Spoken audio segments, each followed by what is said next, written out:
रीति रिवाज समाज समुदाय के ऐसे संस्कार और परंपराएं हैं जो सदियों से समाज में चली आ रही है।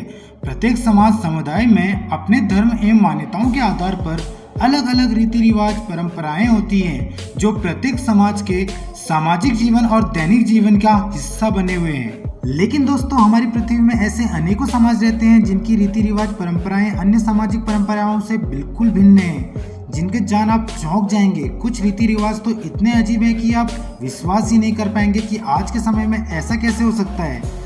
ना ही आप कभी इन लोगों के समुदाय के बीच में जाने की सोचेंगे। तो चलिए दोस्तों, नजर डालते हैं दुनिया के कुछ अजीबोगरीब रीति रिवाजों की ओर। और हाँ, आखिरी वाला रीति रिवाज सुन के तो मैं भी दंग रह गया था। आखिर ऐसा कौन सा रीति रिवाज है, जानने के लिए वीडियो में आखिर तक जरूर से बने रहें। थूककर अभिवादन करने की परंपरा। अफ्रीका के जंगली क्षेत्रों में बहुत सी जनजातियां रहती हैं, जिनमें से एक जनजाति समाज के अभिवादन करने की परंपरा जान आप गलती से भी इन समुदाय के बीच जाने की सोचेंगे भी नहीं। इन जनजातियों के समाज में जो कोई भी व्यक्ति इनके समाज या फिर बाहरी समाज से इनके समुदाय में आता है तो समाज के लोग उस व्यक्ति के ऊपर थूककर उसका अभिवादन करते हैं। लोगों को भले ही यह परंपरा घिनौना लगता हो, परंतु इस समाज में थूककर अभिवादन करने की इस परंपरा को बड़े ही सम्मान से देखा जाता है। लोग इसे आशीर्वाद के रूप में मानते हैं। तो क्या लगता है दोस्तों, अपने ऊपर थूककर समाज के लोगों से आशीर्वाद लेना वाकई में इन लोगों के लिए बड़ा आशीर्वाद साबित होता होगा, या बस यह रीति रिवाज के नाम पर एक छलवा है। शादी के 3 दिन के दौरान दूल्हा दुल्हन का बाथरूम जाना है मना। इंडोनेशिया के बोर्नियो डिडोम नामक जनजाति में शादी में एक सख्त परंपरा निभाई जाती है। इनके समाज में शादी के 3 दिन के दौरान दूल्हा दुल्हन को बाथरूम नहीं जाने दिया जाता है, जिसके तहत एक शख्स को इनकी निगरानी के लिए रखा जाता है ताकि ये छुपकर बाथरूम ना जा सके। समाज में दूल्हा दुल्हन को इस कठिन नियम का सफलतापूर्वक पालन कर लेने पर दूल्हा दुल्हन की सुखद जीवन का सूचक माना जाता है। दोस्तों, क्या लगता है, आप कितने दिन तक नेचर कॉल को रोक सकते हैं? अपना अनुमान जरूर शेयर करें। और हाँ, भूलकर भी नेचर कॉल को मत रोकिए, क्योंकि ये आपके स्वास्थ्य के लिए हानिकारक हो सकता है। लड़कियों को शादी से पहले 10 दिन तक पड़ता है रोना।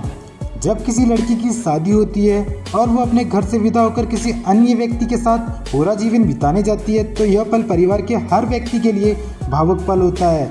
ऐसी स्थिति में लड़की यानी दुल्हन का रोना तो लाजमी है। लेकिन चाइना देश के एक समाज में दुल्हन के रोने के पीछे कुछ अलग ही कहानी है।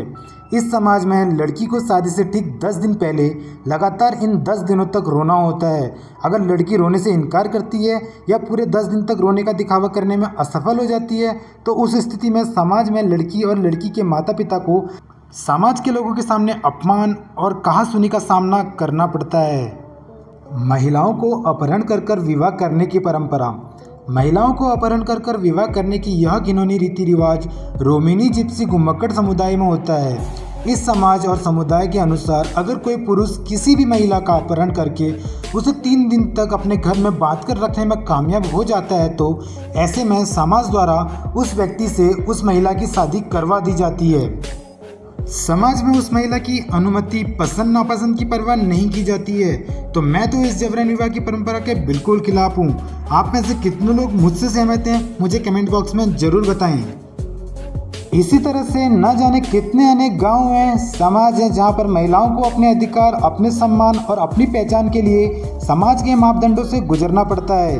अभी भी ऐसे कई समाज हैं जहां पर महिलाओं को उनका सम्मान नहीं मिलता है। तो दोस्तों, कैसा लगा आप लोगों को आज का हमारा ये वीडियो? अगर आप लोगों को वीडियो पसंद आया हो तो लाइक, शेयर एंड सब्सक्राइब जरूर करें।